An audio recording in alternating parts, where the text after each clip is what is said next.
Nous accueillons maintenant Miguel Bonnefoy, qui est donc franco-vénézuélien. C'est l'écrivain des grandes fresques historiques et familiales. On l'a découvert en 2015 avec le voyage d'Octavio qui se passait au Venezuela, et puis en 2017, Sucre Noir, qui se déroulait aux Caraïbes.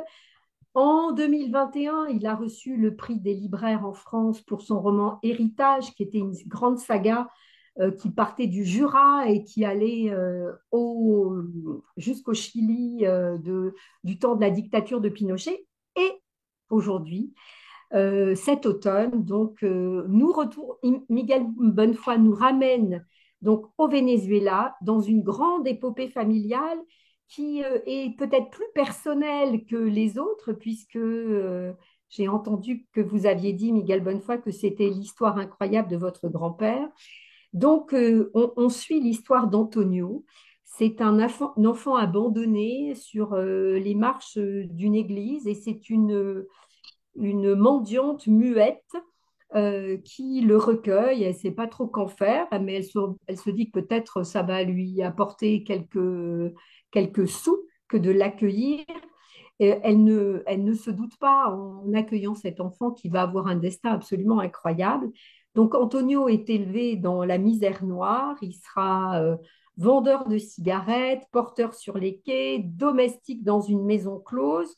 Et puis, il va découvrir qui est son père, et il va avoir la chance, le bonheur de pouvoir vivre dans la famille du frère de son père et accéder à l'éducation et devenir un des plus brillants chirurgiens de son temps. Euh, Miguel Bonnefoy, comment vous est venue l'envie, le souhait, le désir de raconter cette incroyable histoire de votre grand-père? C'est fascinant ce qu'il a vécu. Bonjour, bonjour à tous. Merci beaucoup. Bonjour. Oui, cette histoire est absolument vraie. Elle est arrivée à Antonio Borja Romero, mon grand-père, et également à Ana María Rodríguez, ma grand-mère, qui est Votre également un grand-mère, personnage essentiel, fondamental du livre. Et je portais cette histoire dans mon cœur depuis, eh bien, depuis l'enfance. Les registres, les archives, les recherches familiales ont été faites à travers le récit, les fables, les mythes de toute la famille et de toutes ces légendes qui ont entouré ces deux grands-parents, parce qu'ils étaient, comme vous l'avez si bien dit, nés de la misère, enfants de la misère, tous les deux, et ils se sont hissés par leur persévérance, par leur ténacité, par leur acharnement, avec une forme d'abnégation dans la hiérarchie sociale jusqu'à devenir non seulement des médecins reconnus, mais des véritables figures publiques, avec en plus une fondation d'université, avec des noms qui ont été donnés à des rues et à des quartiers. L'université de Maracaibo porte le nom de mon grand-père avec un grand buste de lui à l'entrée. Donc, vous imaginez pour cet enfant de l'analphabétisme, cet enfant de l'ignorance, en fait, cet enfant de la froideur humaine, finalement, devient le symbole et la statue de l'intelligence, de l'éducation, de la pédagogie. Donc, il y a quelque chose qui était assez beau.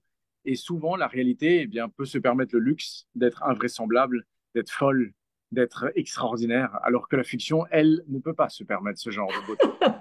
Donc, il a Mais fallu en effet s'épauler sur la réalité pour mieux raconter la fiction. alors, vous disiez, ces deux personnages, Antonio et Anna Maria, ils ont une force intérieure absolument extraordinaire.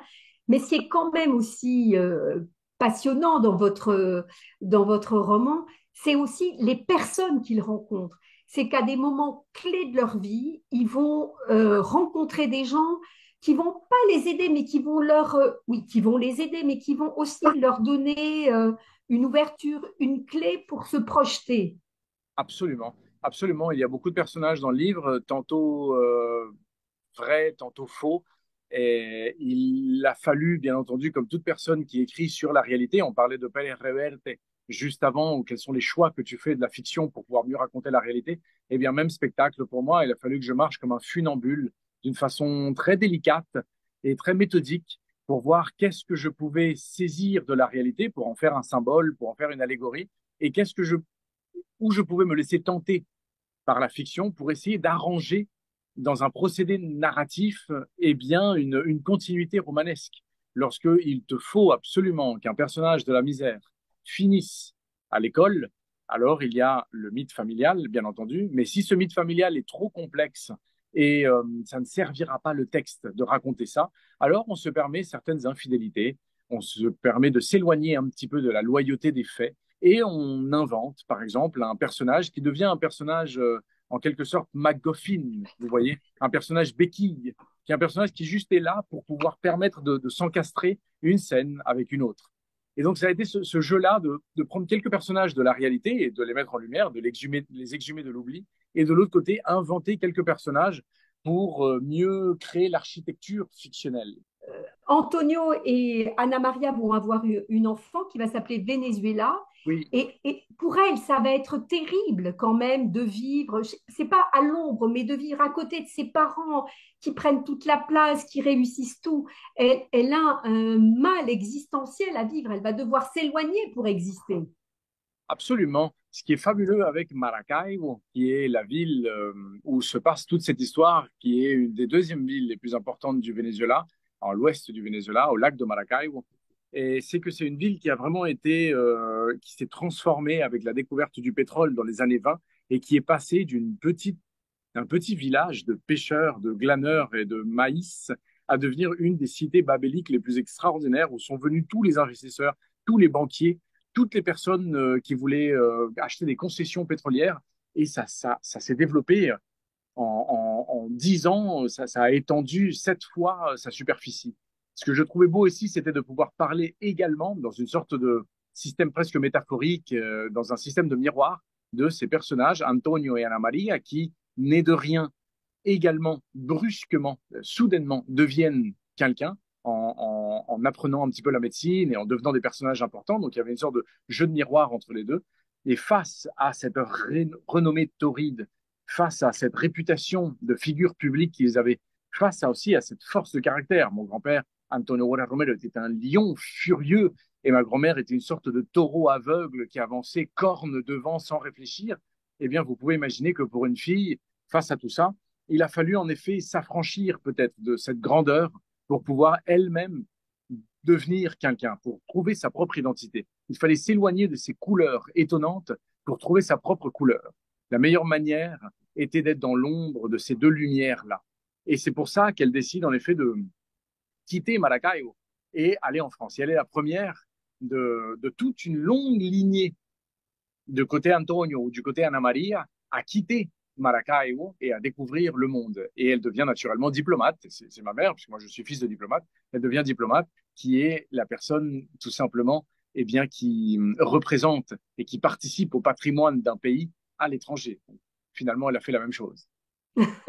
Alors, je discutais avec un libraire que je connais bien, Olivier, du titre de votre livre. Oui, Alors, est-ce que vous pouviez nous en parler de ce rêve du jaguar? absolument. Il faut rendre à César ce qui est à César. Et malheureusement, je n'ai pas assez de talent pour trouver des bons titres. C'est mon éditrice qui l'a trouvé. Et c'est elle la véritable autrice, vous pouvez imaginer, du livre. Moi, dans l'affaire, je ne fais que faire des zooms. Bon, n'exagérez pas trop quand même. Eh bien, figurez-vous que le premier titre, c'était Maracaibo, tout simplement, non, le nom de la Mhm. ville. Et j'avais pensé également à Venezuela, non, le pays. Or, en lisant le livre, elle est tombée sur ce passage où un personnage dit à un autre, les paysans de Maracaibo sont convaincus que dans toute portée de chat, il y a un jaguar.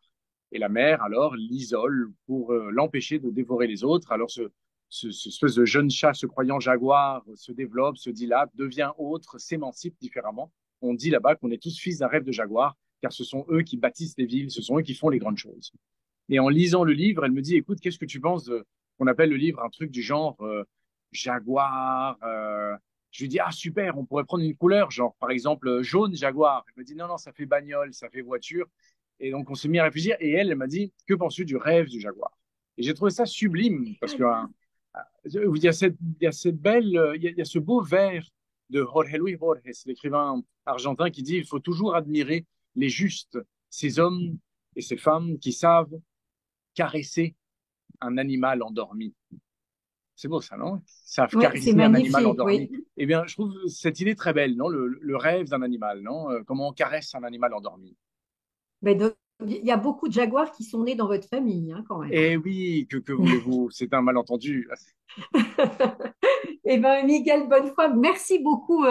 Ce livre m'a transporté, c'est absolument extraordinaire. Est-ce que je peux, on a quelques minutes, vous demander qu'est-ce que vous pensez de on doit vous le demander tout le temps, mais je le fais quand même, de la situation du Venezuela aujourd'hui?